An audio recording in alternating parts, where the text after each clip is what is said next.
I want to treasure every moment I have here. A breeze so sweet it feels like a kiss of spring. Sunlight rays blanketing a vast horizon speckled with hills, streams, groves of trees, and the occasional fleeting wildlife. A snapshot in the mind and spirit of which time alone will be the adversary in remembering. Darkness will follow soon, and the picturesque scene before me too shall fade into obscurity. The same landscape, the same scenery, yet without the light and beauty now present. And then they will come. They always do. It's not some myth parents tell their children in order to keep them inside at night. Equally as effective, no doubt, but the truth in this case is more than enough to bid the young ones to behave. A number of them don't listen. That same number disappear. Their friends find out the next day, whether by word of mouth or seeing the parents of their loved ones crying in despair over a loss all too recent. We don't try to fight them anymore. It's no use. There are rumors of other settlements that have found weaknesses, exploits to ward them off for a time, weeks, months even. But they always return, and the methods used to keep them at bay no longer work. Someone always dies trying all the same. We had a man named Stovall claim he knew how to defeat them. He claimed that fire was the answer. If someone were to get close enough and catch one of the foul things ablaze, it would shrivel and die. He claimed. The beasts enjoyed a cooked meal that night, I wager. Stovall was never found, just his burned cap and scattered ashes. Most of us just lock our doors and snuff out the lights. We don't hear them when they come, but we know that they do. Their footprints and saliva are found here and there, dotted trails where their tails made brief contact with the earth below. The most unsettling is when a trail of dried slime is left on a door or below a window. We don't know why they don't just bust in. We don't know why they won't just brute force their way into our abodes and take us all. The village priest has said several times that we are protected when indoors. The creatures don't have authority to enter a space unwelcome. It's too bad that rule doesn't apply for the village walls. If what he says is true, then I have trouble making sense of why they lurk beyond our doors, in our streets, among our flocks beyond the gates, yet cannot force their way into our homes. It is the oil, he says. It is the covenant. We marked our homes with blessed oil last spring. We were instructed to concoct a fragrant tonic which would be spread with our fingers over our doors and windows.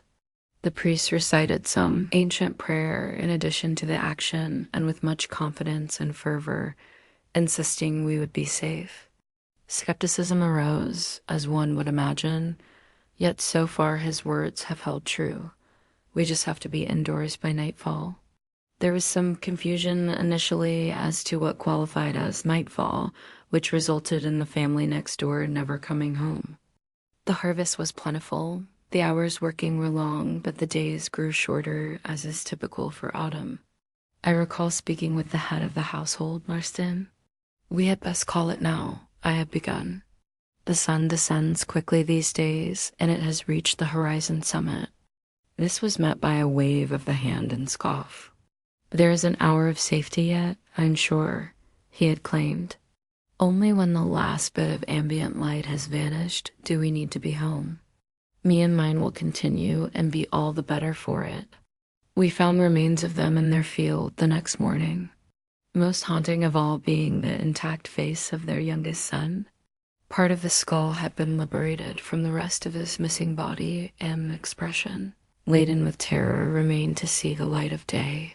As challenging as the waning of sunlight hours was during the fall, winter was far worse. The sun does not linger long in such frigid times, and the weather is no help either. The town mayor and his family braved a particularly harsh snowfall to visit a neighboring town one day. A journey that should have been an easy there and back again in 3 hours turned into a near all-day excursion. Myself and several others grabbed what fitting shovels and tools. We had to help dig them out once their son reached the village and told us their wagon had gotten stuck. It had taken him the better part of an hour to reach us. We criticized the mayor's decision not to abandon the wagon. and get himself and his family to safety, seeing as how his son made the journey on foot, but the mayor claimed that the wagon was expensive and paid for by the townsfolk. It is better to save what we have provided than let it go to waste. He should have realized it was best to just let it remain stuck until the spring thaw. Materialism does strange things to a person's mind. Their priorities shift from that of their fellow man and personal well-being to the belongings they cherish most. We didn't get more than one wheel dug out before deciding to turn back. I recall him screaming into the night as his family left with us. He staying behind with a borrowed shovel, determined to dig the rest out himself. We never saw him again. The wagon was recovered a couple months later when the snow had finally melted.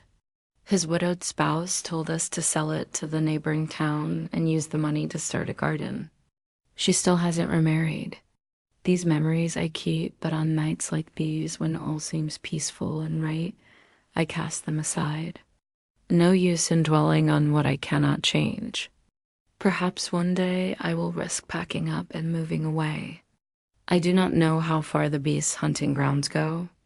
I do not know how far I would have to wander to be free of their nightly terror, but I have hope that perhaps there is somewhere free of their plight.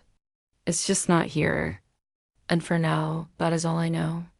As I head back into town, I do my best to glance back as the sun sets, cherishing the beauty of transition I see before me. The fading light acting as a reminder that come tomorrow, the sun will rise again. We just have to survive another night, and for now, that is enough.